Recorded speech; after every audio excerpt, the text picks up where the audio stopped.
Parte segunda, los elementos fundamentales de la ejecución. La disciplina de la ejecución se basa. Del mismo es la principal causa de una ejecución deficiente.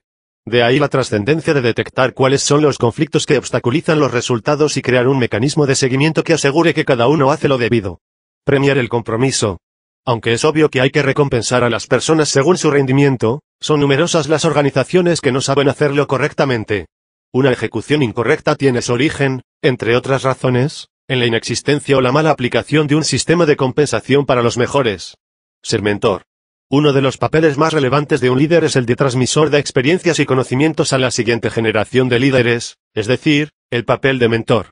De este modo se extienden los conocimientos a todos los miembros de la organización y se deja un legado duradero. Conocerse a sí mismo. El conocimiento de sí mismo y la fuerza del carácter que de ello deriva son decisivos para una buena ejecución. Sin este empuje resulta difícil ser honrado con uno mismo y tratar con honestidad las realidades del negocio, la organización y el personal. La fuerza del carácter se sustenta, además de en el autoconocimiento, en la autenticidad, el autodominio y la humildad. La creación del marco para el cambio cultural. Las dificultades que van acumulándose en un negocio sugieren a menudo a los líderes que ha llegado la hora de efectuar un cambio en la cultura corporativa de la organización. Los valores y el comportamiento del personal son tan importantes como la estructura organizativa o la estrategia. La cultura corporativa mantiene una relación con estas últimas similar a la de un software con el hardware. Sin embargo, muchos intentos de llevar a cabo remodelaciones en la cultura corporativa fracasan por su falta de conexión con las realidades estratégicas y operativas de la organización. En otras palabras, para que estas iniciativas prosperen, han de tener como objetivo mejorar la ejecución. Se trata de introducir cambios en el comportamiento del personal para que éste supere sus propios logros. Para ello, en primer lugar hay que comunicarles qué resultados se esperan, debatir con ellos sobre la mejor manera de alcanzarlos y recompensar a aquellos que lo logren. A los que no lo consiguen, hay que seguir proporcionándoles apoyo adicional, cambiarles de puesto, si no hubiera otro remedio, despedirlos.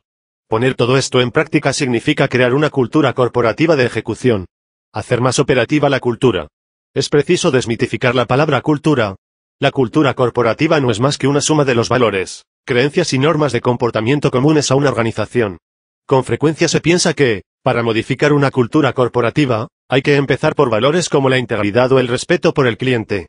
Semejante enfoque es erróneo, puesto que tales valores no necesitan sustituirse, sino más bien reforzarse. Lo que precisa de un cambio son, ante todo, las creencias que influyen en los comportamientos específicos, que se ven condicionadas por la formación, experiencia, percepciones internas y externas sobre el futuro de la organización, más el comportamiento y discurso de sus líderes. Si, por ejemplo, el personal ejecutivo de una organización cree que su actividad pertenece a una industria ya madura y sin perspectivas de crecimiento, no empleará demasiado tiempo ni energía en buscar nuevas oportunidades de expansión. Si piensan que sus compañeros se esfuerzan menos por una misma remuneración, su energía también decrecerá. Los comportamientos son las creencias puestas en práctica a través de los cuales se obtienen unos resultados. Las normas de comportamiento determinan cómo el personal trabaja en equipo y son por ello decisivas para crear una ventaja competitiva. Vincular compensación con rendimiento. La principal condición para transformar el comportamiento es vincular la compensación al rendimiento. Una cultura corporativa define qué comportamientos se valoran, respetan y compensan. Indica al personal qué tipo de actitud es beneficioso para la promoción de su carrera profesional. Una organización que premia y promociona a su personal por la calidad de su ejecución inicia con grandes posibilidades de éxito su cambio cultural. Las maneras de recompensar pueden ser diferentes, pero su objetivo debe ser el mismo, optimizar el rendimiento. En ese sentido, hay que premiar no solo los resultados, sino también aquellos comportamientos que los favorecen.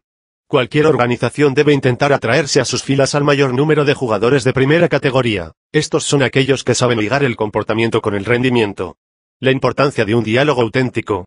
La cultura de la ejecución necesita de un diálogo auténtico para existir.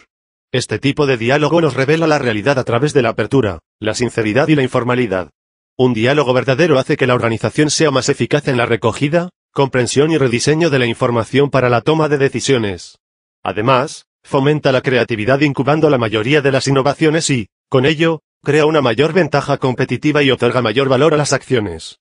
El diálogo auténtico puede empezar cuando la mente se despeja de prejuicios o intereses egoístas. Continúa desarrollándose gracias a la sinceridad, que va eliminando mentiras y recelos interesados y permite recuperar el dinamismo perdido. La informalidad, por último, invita al cuestionamiento, a la espontaneidad y al pensamiento crítico. Tener el personal adecuado en los puestos acertados.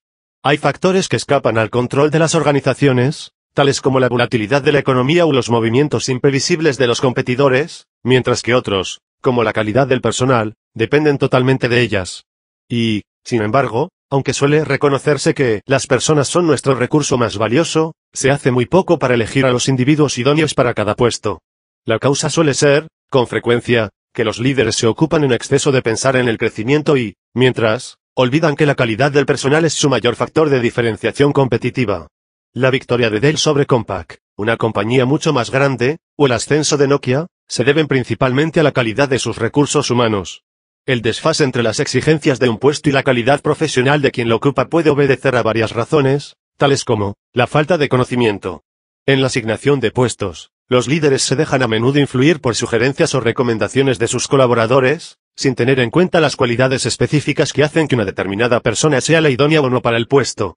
Este error se puede evitar si las exigencias del puesto se definen en términos de unos cuantos criterios no negociables, es decir, aquello que el candidato debe ser capaz de hacer para tener éxito en la función que va a desempeñar.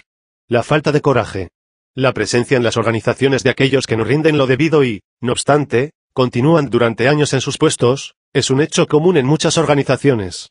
Esta situación se da cuando los líderes no disponen de suficiente fortaleza para enfrentarse a estas personas y tomar decisiones al respecto. Esta debilidad puede acarrear daños considerables a una organización, que serán tanto mayores cuanto más alto sea el puesto mal cubierto. El factor de la comodidad psicológica. Muchas personas ocupan puestos para cuya altura no están preparados por proporcionar comodidad y profesar lealtad a los líderes que les promocionan. Es una situación que puede tornarse seria cuando esa lealtad está basada en factores erróneos como las afinidades personales, un carácter sumiso, la habilidad de evitar conflictos al jefe u otros. Los líderes que han hecho suyos los valores de una cultura que premia la ejecución, y se ha comprometido a situar al personal adecuado en los puestos que verdaderamente les corresponden, pueden considerarse preparados para gestionar los tres procesos clave de la ejecución.